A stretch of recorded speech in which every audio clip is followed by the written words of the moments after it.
Children, today we will discuss about change of state of matter.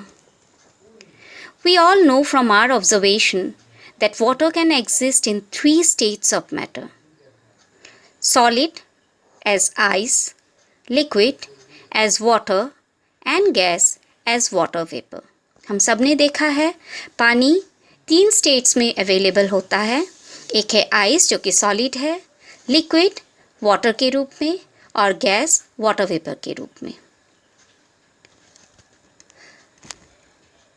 But the question is, what happens inside the matter during this change of state? क्या होता है उनके अंदर? And what happens to the particles of matter during the change of state? Moreover, how does this change of state take place?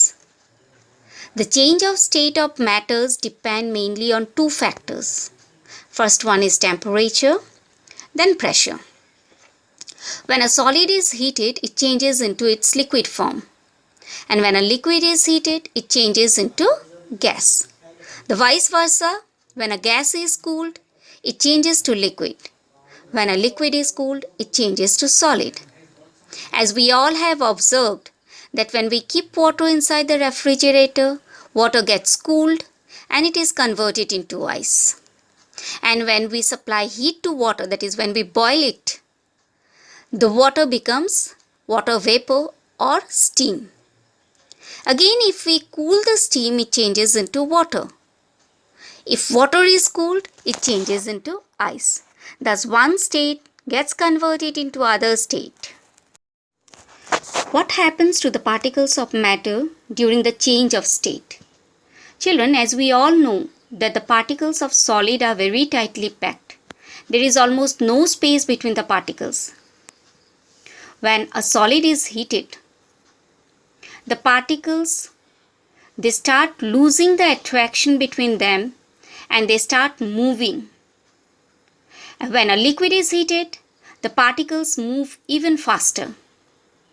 They move apart and they are converted into the gaseous form.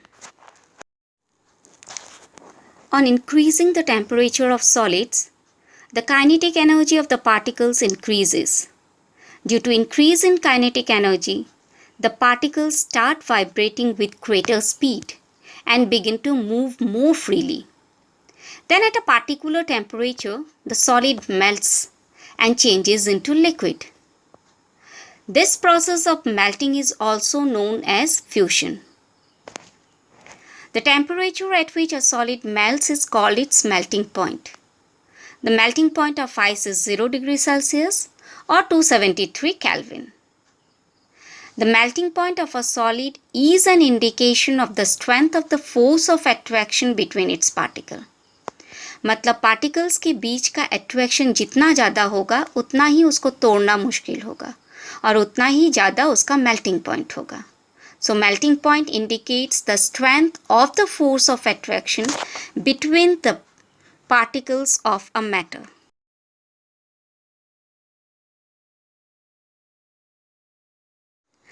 When a solid melts, its temperature remains the same. बच्चों, अगर आप एक container में ice लेंगे और उसको धीरे धीरे मेल्ट होने देंगे तो देखेंगे कि उसका टेम्परेचर जो है वो चेंज नहीं होता है जब तक पूरा आइस जो है पानी नहीं बन जाता है. हम तो हीट सप्लाई कर रहे हैं, पानी हम लोग बर्फ़ को पानी में चेंज कर रहे हैं. जब तक हीट नहीं देंगे बर्फ़ पानी में चेंज नहीं होगा. Then where does the heat energy go? This heat energy gets used up in changing the state by overcoming the forces of attraction between the particles. As this heat energy is absorbed by ice without showing any rise in temperature, it is considered that it gets hidden into the content of the container and is known as the latent heat. Latent means hidden, छुपा हुआ. The amount of heat energy that is required to change 1 kg of a solid into liquid at atmospheric pressure at its melting point is called the latent heat of fusion. Particles of liquid are loosely packed as compared to the solid. That is, the force of attraction between the particles in liquid is less when we compare it with a solid. So when a liquid is heated, its particles begin to move even faster. Then at a particular temperature, the liquid begins to boil and changes into gas, that is vapor. Boiling is a bulk phenomenon. Bulk phenomenon means the whole of the substances involved in the process. जितना liquid हमने लिया है, जितना पानी हमने लिया है, वो पूरा का पूरा इस phenomenon में मतलब boiling में involved होता है. So when a liquid boils, the bulk of the liquid changes into vapor. And the temperature at which a liquid starts boiling is called its boiling point. The boiling point of water is 100 degrees Celsius or 373 Kelvin. Children, we have already defined latent heat of fusion.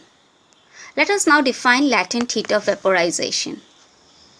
The amount of heat energy required to change 1 kg of a liquid into gas at atmospheric pressure at its boiling point is called the latent heat of vaporization.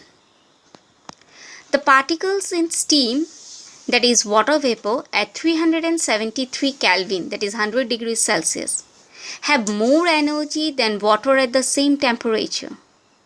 Why? This is because particles in steam have absorbed extra energy in the form of latent heat of vaporization. So now we can infer that the state of matter can be changed into another state by changing the temperature. We have learned that substances around us change state from solid to liquid and from liquid to gas, or vice versa, that is from gas to liquid or from liquid to solid. But there are certain substances which gets converted from solid state to gaseous state directly, and vice versa, that is from gaseous state to solid state. This change of state directly from solid to gas or from gas to solid is called sublimation.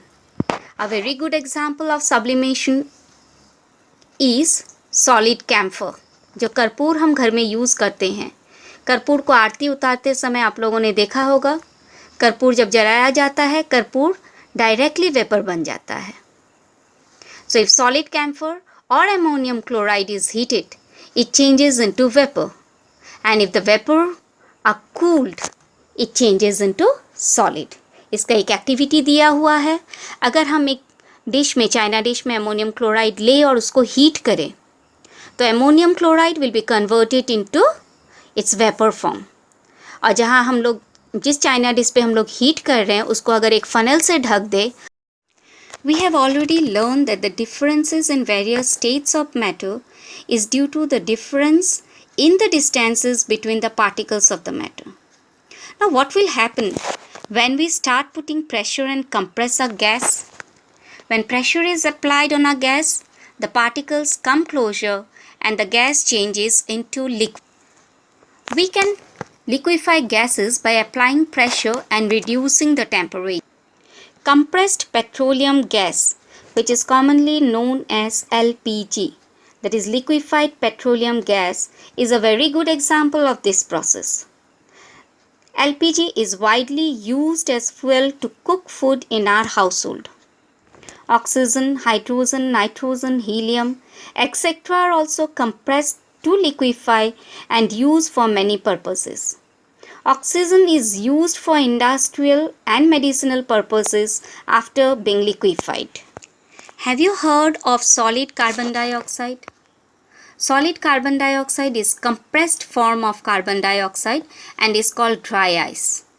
If the pressure is reduced, it changes directly to gas without coming into liquid state. So solid carbon dioxide is also known as dry ice. Thus, we can see that pressure and temperature determine the state of a substance, whether it will be solid, liquid, or gas. Liquid on vaporization gets converted into gas. Gas on condensation becomes liquid. The same way, liquid on solidification turns into solid, and solid when melts becomes a liquid. A solid gets directly converted into gas, and gas gets directly converted into solid by the process of sublimation. With this, we end our discussion on change of state of matter. Next, we will discuss about evaporation in our next class.